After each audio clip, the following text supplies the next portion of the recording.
Imagine having a fear of the alphabet. That might seem like a ridiculous comment, but for millions of people across the world, this is exactly their reality as they suffer from maths anxiety. My name is Katrina Bradley, and I am the founder of Numeracy, a math mindset movement, motivated by a comment made by a radio presenter to a school child, and it was this: "So does your teacher do lots of fun stuff, or is it all math?" It was like taking a bullet. And I thought, would that radio presenter have been just as likely to pose the question, "And does your teacher do lots of fun stuff, or is it all reading?" I think not. So why, when they're both equally important and crucial life skills, is it that as a society we find it okay to give math the bad press? In 2023, a KPMG and a national numeracy study found that a third of adults experience maths anxiety. Studies support the link that this has a knock-on effect on their aspirations in their careers. I found this out firsthand when I recently visited my old post-primary school, all girls. And one girl stood up at the end, she said to me, "But did you pass your GCSE maths the first time?" I had to admit that I did. And she said, "Well, how do you know then?" And she was absolutely right. I didn't have her life experience. And this encounter really reframed things for me.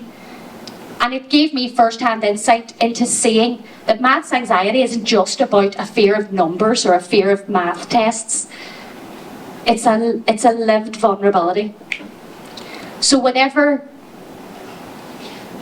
people with maths anxiety wake up, they are wearing a daily mask.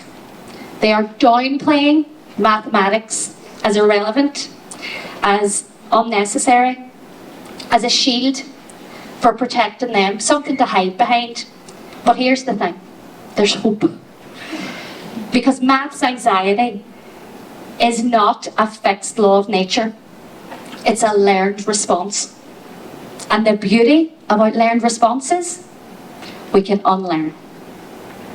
So as a society, and I include radio presenters in this, we all have a job to do in unmasking our own vulnerability within mathematics so that we can rewrite the next generation to eliminate barriers and help our next generation of children achieve their full potential. Thank you.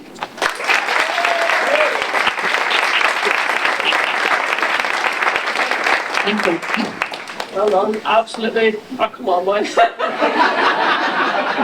think this is discrimination. Is this on?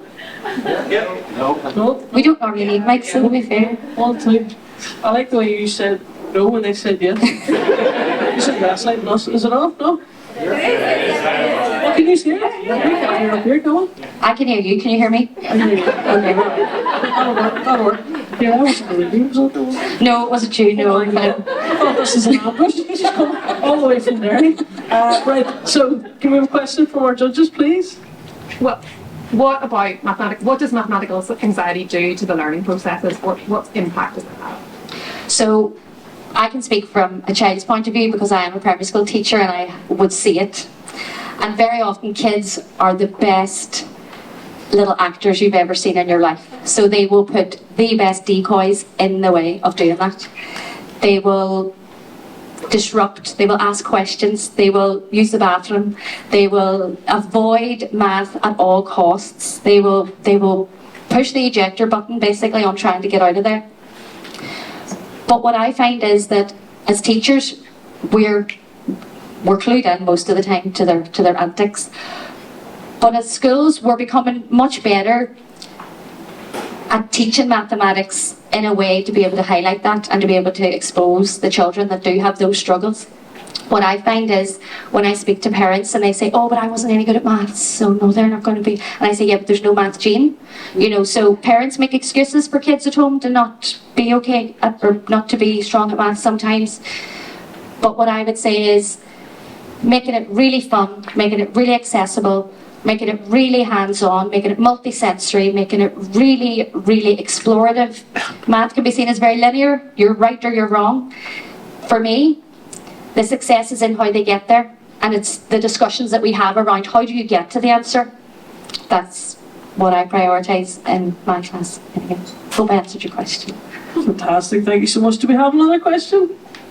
We answered quite a few questions. You've answered my question. We answered Chris, so that's Chris's question as well. So thank you so much. Can we get a round of applause?